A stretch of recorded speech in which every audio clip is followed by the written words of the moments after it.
हम संगीता के सादर प्रणाम करै छी समस्त मिथिलावासी के। आइ हम अहाँ सबके बीच लऽ कऽ उपस्थित छी एकटा उपनयन के गीत। आशा करै छी जे अहाँ सबके जरूर नीक लागत, तऽ सुनू, लाइक कमेंट शेयर जरूर करब। जय मिथिला, जय मैथिली। बनहि में पाना जनम गेला, बनहि चकरि गेल ललना रे, बनहि में रूसलनि दोलड़ुआ बरुआ नब कुल जनउआ लाए रे। ललना रे, बनहि में रूसलनि दोलड़ुआ बरुआ नब कुल जनउआ लाए रे। बनहि में रहथिन अपन बौआ बाबू के मनावथि रे। ललना रे, हम देव बाबू के जनउआ जनउआ बाबू के शोभत रे।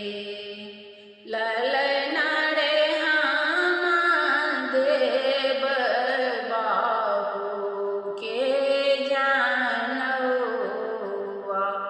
जनउआ बाबू के शोभत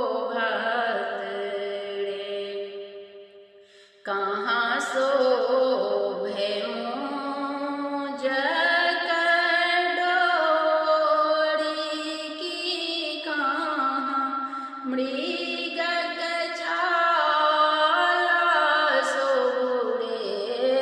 ललना रे, कहाँ शोभो बाबू के जनउआ जनउआ लाल पियर रे। ललना रे, कहाँ शोभो बाबू के जनउआ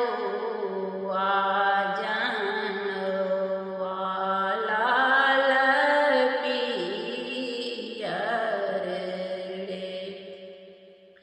डाँड़ शोभे मुँज डोरी की, गला मृग छाल शोभे।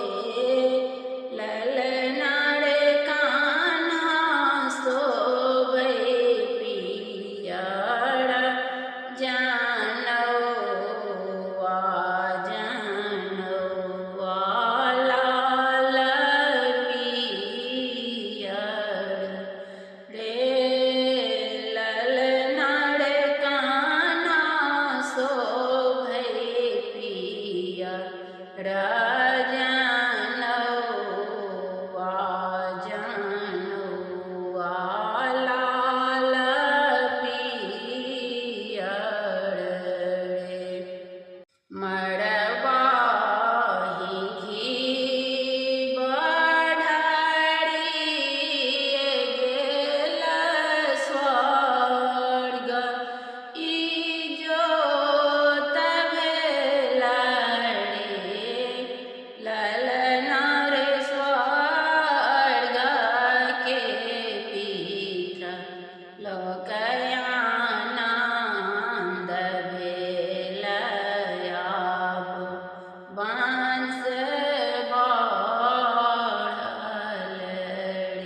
आवे।